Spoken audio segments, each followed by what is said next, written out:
Bismillahirrahmanirrahim. Assalamualaikum warahmatullahi wabarakatuh.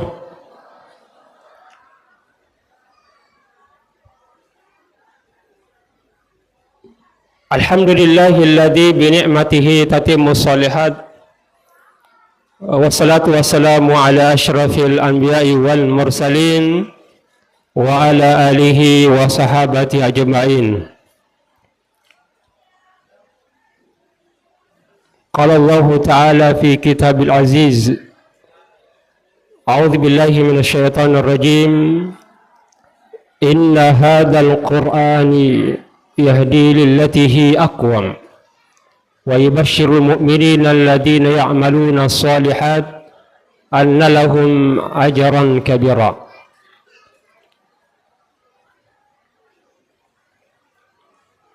Bapak Ibu sekalian berbahagia, yang kami hormati dan kita hormati semua Ketua Pimpinan Wilayah Muhammadiyah Sulawesi Selatan, Profesor Dr. Kiai Haji Al-Mu'assi, dan seluruh anggota pimpinan wilayah yang hadir, ya, sekaligus juga sebagai mudir Ma'had Darul Arqam dan koordinator lembaga LP2M Ustadz Mawardi Pewangi dan pengurus LP2M termasuk Ustadz Luqman Abdul Samad, Dr. Ali Bakri, dan seluruh asatid dan ustazat, terlebih khusus para orang tua yang berbahagia pada siang hari ini beserta dengan anaknya yang diwisuda dengan berbagai kategori, mulai dari 30 juz sampai dengan 50 juz. Ya, kita sampaikan selamat tahniah mubarak atas karunia dan rezeki Allah Subhanahu wa taala yang hari ini dikaruniai oleh Allah Subhanahu wa taala taj mahkota, ya.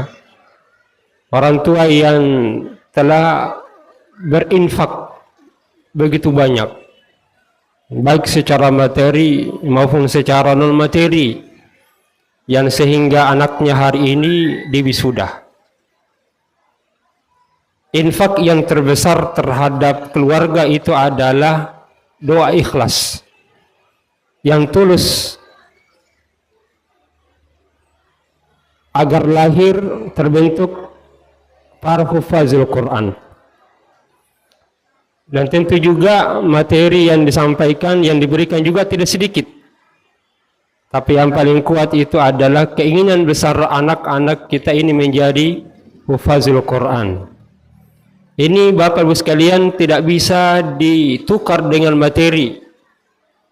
Sehingga wajarlah saja banyak orang tua yang telah menyelesaikan anaknya dari tahfizul Quran itu tidak berat untuk mengumrahkan anaknya. Tidak berat. Karena perjuangan untuk bisa mendapatkan 30 juz itu, istilahnya Ustadz Aziz, ini berdarah-darah. Air mata orang tua yang melihat anaknya menghafal. Sisi lain, godaan anak untuk menjadi penghafal itu tidak kecil, sangatlah besar. Harapan orang tua menjadi penghafal sangat besar.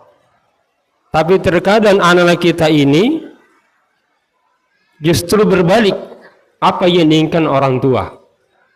Tapi alhamdulillah hari ini keinginan orang tua bersama dengan anaknya sama agar dapat menjadi hufazul Quran. Pada kesempatan berbahagia yang singkat hari ini, saya mengangkat dua hadis saja terkait dengan Al-Quran dan keulamaan. Mengangkat hadis yang diriwayatkan oleh Bukhari dan Muslim, khususnya Imam Bukhari mengambil hadis ini dari gurunya. Haddatsana Sulaiman bin Abi Uwais. Karena Al-Bukhari anhu tidak mengambil langsung dari Nabi, tapi diambil dari guru-gurunya. Ya. Itu beliau mengambil dari Sulaiman bin Abi Uwais. Beliau mengatakan qala haddatsana Malik, Imam Malik, beliau mengatakan bahwa kami mendengarkan dari Hisham bin Urwah. Jadi cukup pendek ini antara Bukhari dengan Rasulullah SAW. Beliau mengambil dari bapaknya Urwah bin Zubair, bahwasanya dari Abdullah bin Amr bin As radhiyallahu anhu, Nabi SAW pernah bersabda, Inna Allah la yaqbidu ilman intiza'al yantazihu min ulama, walakin yaqbidul ilma biqabdil ulama. Sesungguhnya Allah Subhanahu wa ta'ala tidak akan mengangkat ilmu itu dengan mencabut dari dada-dada para ulama itu. Tapi cara mengangkat ilmu itu adalah biqabdil ulama, dengan mewafatkan para ulama itu. Hatta ittakhadhan nasu ru'usa juhala, sehingga kalau ilmu itu dicabut dengan cara mewafatkan para ulama, maka masyarakat atau manusia itu menjadikan orang-orang bodoh menjadi pemimpin-pemimpin. Fasu'ilu, pada saat itulah mereka dimintai suatu pertanyaan ataukah ditanyakan akan perkara tertentu. Fa'aftau bighairi ilmin, dan berfatwa tanpa ilmu. Fadallu adallu, dan mereka inilah yang sesat, dan bahayanya bukan dirinya sesat, tapi orang lain pun disesatkan dengannya. Secara tersirat bahwa di antara tanda-tanda hari kiamat itu diangkatnya ilmu, dan salah satu cara ilmu diangkat para ulamanya yang diwafatkan. Sehingga Nabi SAW mengingatkan kita itu agar memanfaatkan potensi-potensi sumber daya manusia yang ada di kalangan umat ini untuk menjaga para ulama itu, dengan cara adalah mengkader ulama-ulama baru, ulama-ulama muda maksudnya. Dan itu berangkat dari lembaga pendidikan seperti pondok pesantren. Agar ancaman Nabi SAW itu tidak terjadi, maka awal-awal Nabi SAW mengingatkan, tidak mungkin ajal bisa ditahan. Pasti kalau ajalnya para ulama hadir akan lewat juga. Tapi memberikan inspirasi bahwa kita harus mampu menyiapkan kader-kader kita ini, anak-anak kita menjadi alim. Karena dengan kealimannya inilah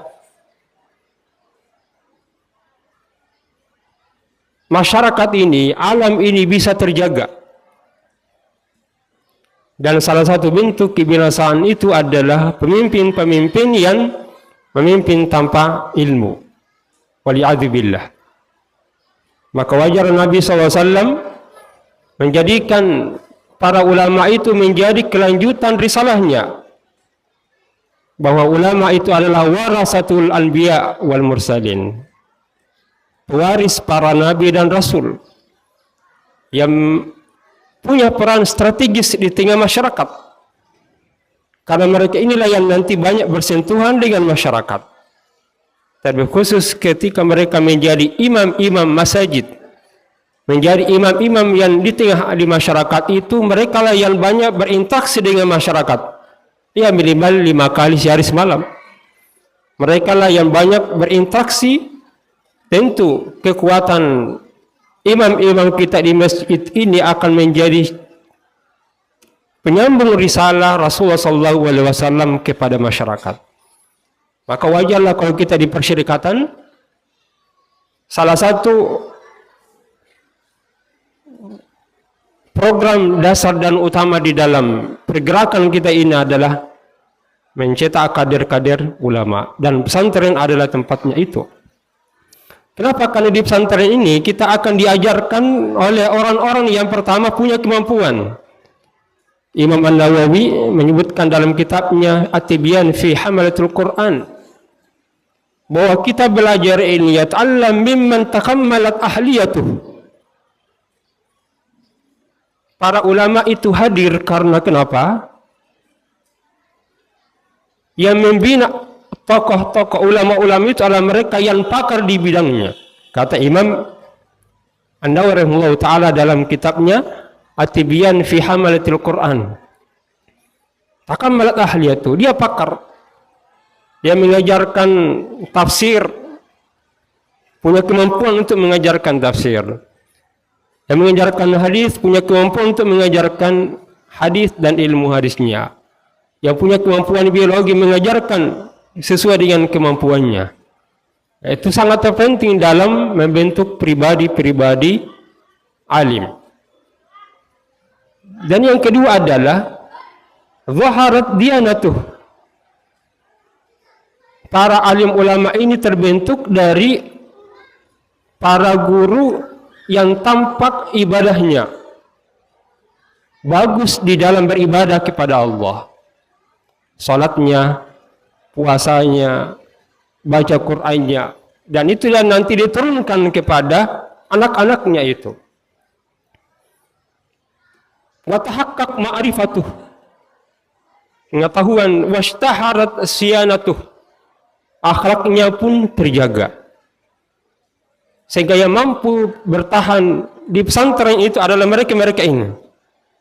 Karena hanya mereka lah yang punya kemampuan untuk berbagi ilmu, yang bagus ibadahnya, bagus akhlaknya, dan contoh yang baik yang mampu bertahan di lembaga-lembaga pendidikan yang melahirkan kader-kader ulama. Sehingga wajarlah mereka ini oleh Allah Subhanahu wa taala mengangkat, yarfa'illahu alladhina amanu minkum walladhina utul ilma darajat. Karena untuk bisa melahirkan orang-orang yang berakhlakul karimah, ya, yang mengambil peran di tengah masyarakat itu tidak mudah. Sehingga baik yang mengajarkan maupun yang belajar diangkat derajatnya oleh Allah Subhanahu wa taala.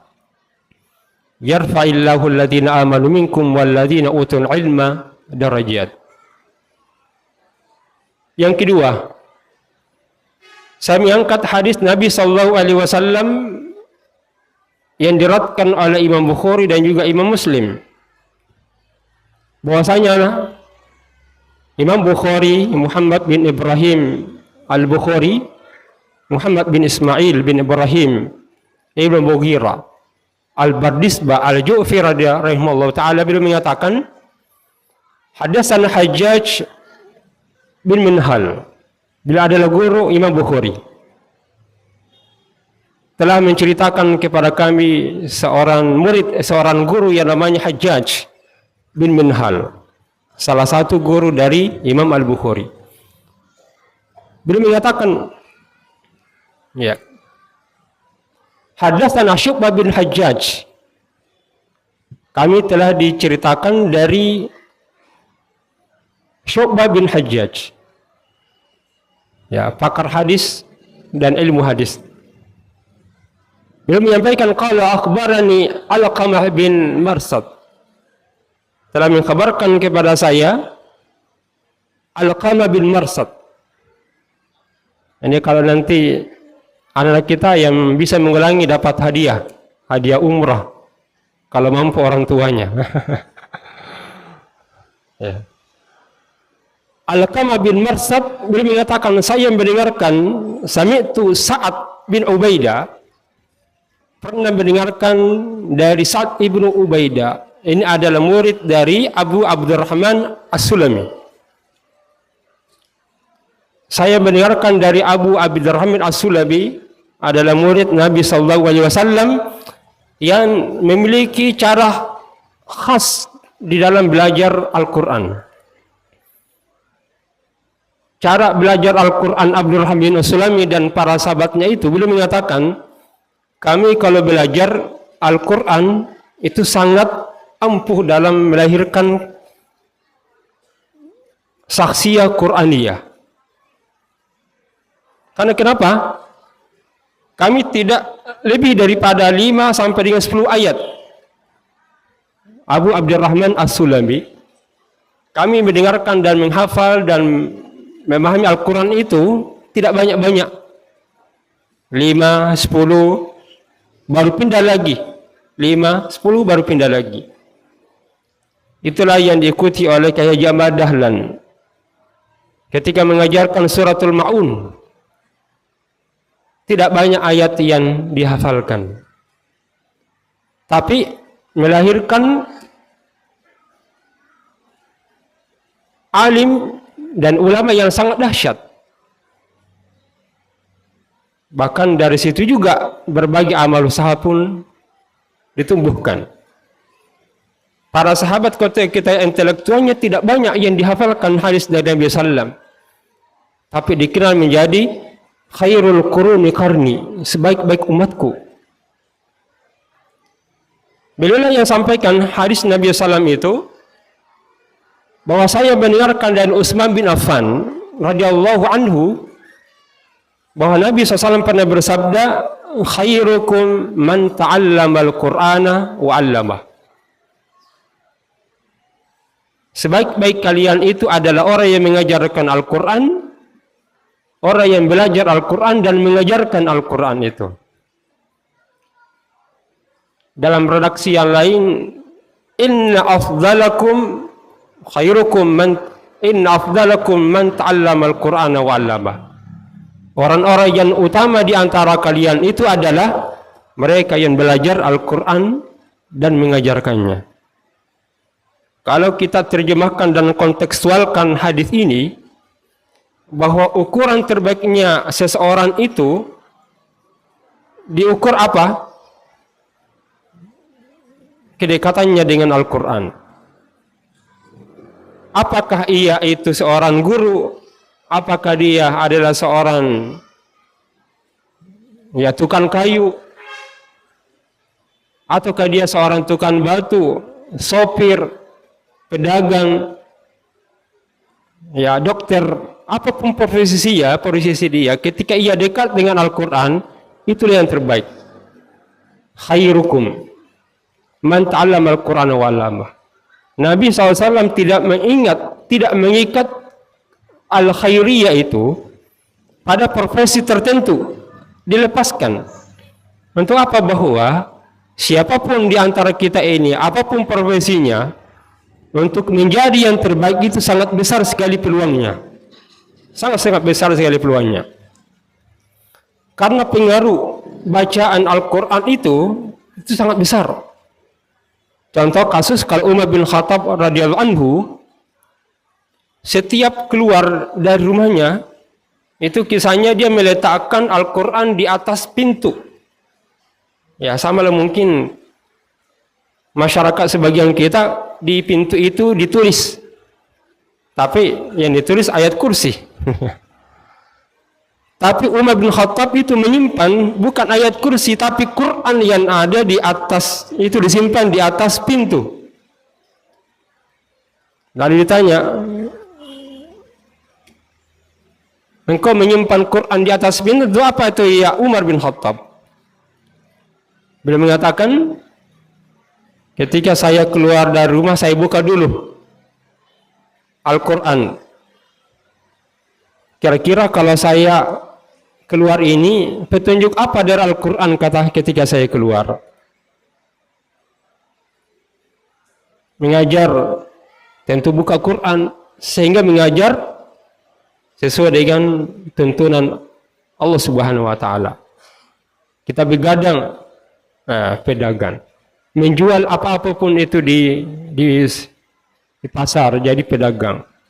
Buka Al-Quran. Kira-kira petunjuk Allah tentang jual beli itu apa? Ya.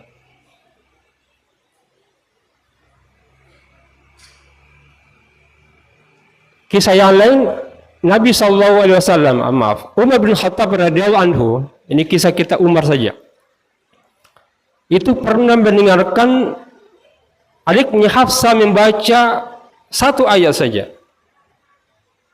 Tetapi satu ayat yang didengarkan itu mampu merubah tabiat dan karakter Umar bin Khattab yang dulu sangat getol untuk membunuh Nabi Muhammad SAW. Yang didengarkan hanya satu, Toha. Ayat yang dibaca itu didengarkan oleh Umar, terasa bergetar ya, hatinya ketika diperdengarkan oleh Hafsah yang hanya membaca Toha. Belum lanjut yang lain. Ma anzalna alaikal qur'ana litashqa.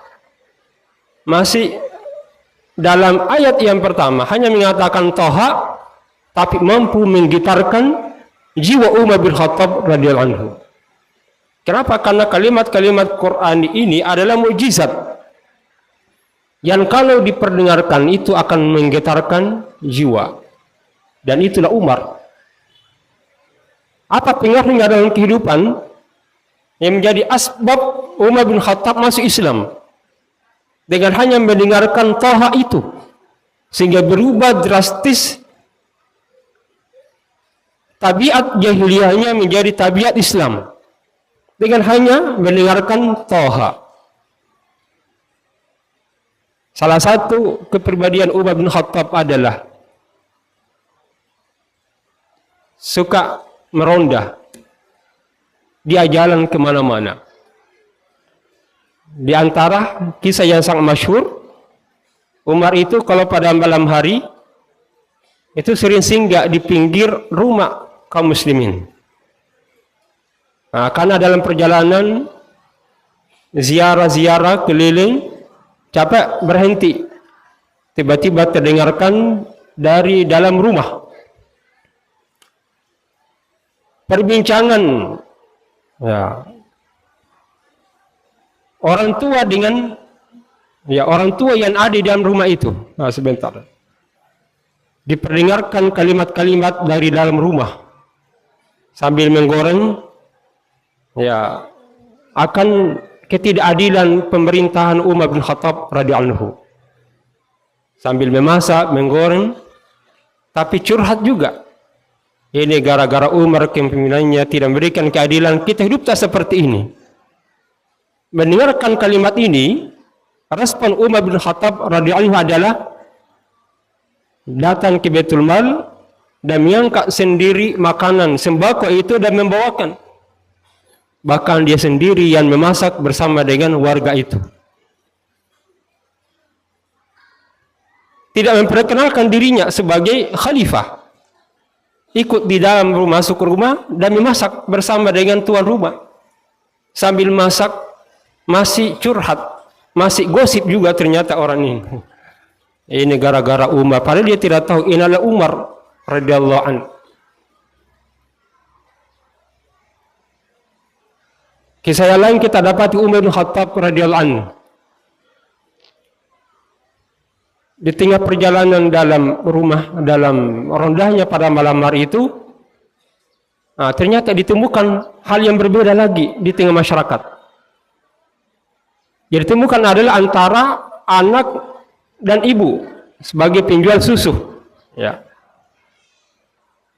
Ibunya ini ya karena penjual susu ingin mendapatkan manfaat dan laba yang banyak. Maka dia sampaikan kepada anaknya yang lagi mengolah susu itu. Wahai ananda, ketika kamu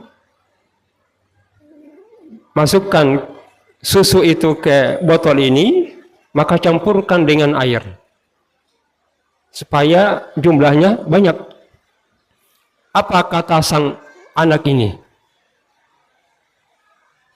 Wahai ibunda, apakah ibunda tidak tahu bahwa ini adalah dilarang oleh Umar bin Khattab radhiyallahu anhu? Kata ibunya, tidak apa-apa jika Umar tidak tahu. Padahal Umar ini sementara menguping dan mendengarkan dialog antara ayah, antara anak dan ibu itu. Apa kata sang gadis ini? Yang kita harapkan kader-kader kita itu lahir seperti jiwa-jiwa seperti ini. Wahai bunda, mungkin saja Umar bin Khattab radhiyallahu anhu tidak tahu bahwa kita sedang menambah air susu itu dengan air putih, tetapi Tuhannya Umar bin Khattab tidak pernah lengah. Pasti dia tahu. Tapi bagaimana respon Umar bin Khattab dalam upaya mengkader umatnya ini, termasuk keluarganya? Maka Umar bin Khattab kembali ke rumah dan mencari anaknya. Dan ternyata ditemukanlah salah satu anaknya itu adalah Asim bin Umar bin Khattab. Asim bin Umar, saudaranya Abdullah bin Umar. Maka disampaikan, wahai Asim, silakan datangi rumahnya ini, kita manfaatkan peluangnya. Jangan ditinggalkan. Ini kalau ditinggalkan bisa lewat garis kita. Maka Asim menyatakan, Rasul Umar bin Khattab menyatakan, datangilah rumah perempuan itu dan datangi dan nikahi dia. Jadi langsung mau dinikahkan. Apa kata Asim? Kenapa kita langsung mau menikahkan ini? Kata Umar bin Khattab, gadis seperti ini dari anak sang ibu itu jangan disia-siakan. Maka dilamarlah perempuan itu, dan akhirnya itu yang nanti lahir dari pernikahan Asim bin Umar bin Khattab itu dengan perempuan, si gadis yang mengingatkan ibunya bahwa itu tidak boleh. Dari pernikahannya lah lahir seorang wanita soleha, yaitu Ummu Asim bin Umar bin Khattab radhiyallahu anhum. Pernikahan keduanya antara Ummu Asim ini itu yang nanti nikah dengan Abdullah, jadi Abdul Aziz bin Marwan bin Hakam, yang melahirkan cucunya Umar bin Khattab yang disebut dengan Umar bin Abdul Aziz. Nah, ini rezeki silaturahim. Lahirlah Umar bin Abdul Aziz itu. Tapi saya ingin kembali bahwa ketika Al-Quran ini kita baca dengan baik dan mampu menggetarkan hati kita, itu akan nanti merubah sifat dan karakter seseorang. Bahkan 360 derajat. Umar bin Khattab yang membenci Islam seawalnya berubah drastis menjadi pencinta Rasulullah SAW. Di antaranya adalah asbab mendengarkan bacaan Al-Quran yang hanya 2 huruf, 1 ayat, Toha. Masih itu yang didengarkan oleh Umar bin Khattab, belum sampai kepada ma anzalna alaikal Qur'ana litashqa. Yang ketiga, atau sebagai penutup dari tabligh akbar ini, bahwa kita jadikan anak-anak kita ini menjadi Qur'ani, ya. Minimal ada 3 langkah yang dapat kita tempuh agar anak kita ini menjadi kader yang baik dan menjadi cahaya yang hari ini telah memasangkan mahkotanya di atas. Mudah-mudahan anak kita yang lain juga menjadi karunia dari Allah. Yang belum anaknya masuk kepada lembaga tahfizul Quran, masih berkemungkinan besar untuk bisa menghafal. Apakah itu di kelas-kelas? Karena kenapa kemajuan umat itu ada di dalam kemajuan membahas bersama dengan Quran. Inna Allah yarfa bihadal kitab aqwaman wa yadhu bihi akharin. Sesungguhnya Allah akan mengangkat bangsa-bangsa ini dengan Al-Quran dan akan menghinakan satu kaum karena mengabaikan Al-Quran. Minimal 3. Yang pertama, kita awali dengan al-qiraah dengan baik, bacaan yang baik. Kemudian yang kedua, kita lanjutkan dengan tilawat, berusaha membaca dengan baik dan bisa memahami dan mengamalkan. Dan yang paling tinggi adalah tahfizul Quran. Ini sebenarnya adalah derajat kategori yang tertinggi. Ya, karena setelah kita membaca dengan baik, kita memahami dengan baik dan mengamalkan, dan cara selanjutnya itu adalah, yang terbaik itu adalah menjadikan diri dan keluarga kita menjadi hufazul Quran.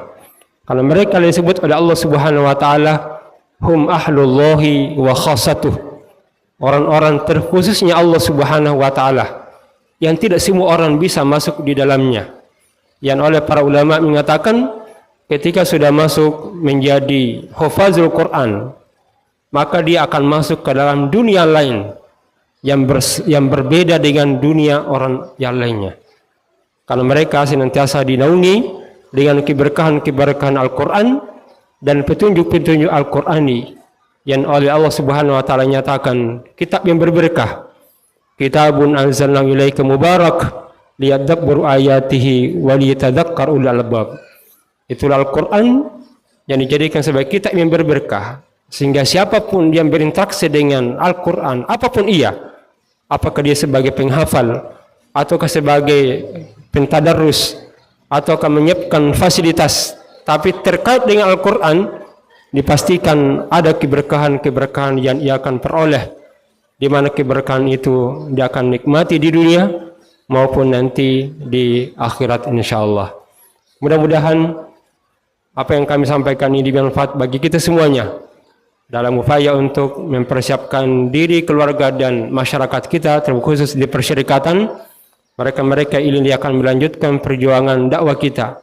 Mari kita dukung dengan baik, beri kesempatan untuk melanjutkan perkuliahan, kalau bisa dikuliahkan di luar negeri agar dapat kembali mengabdi untuk warga masyarakat, terlebih khusus untuk di persyarikatan kita di Muhammadiyah. Nasrul minallahi wa fathun qarib wa basyiril mu'minin. Assalamualaikum warahmatullahi wabarakatuh.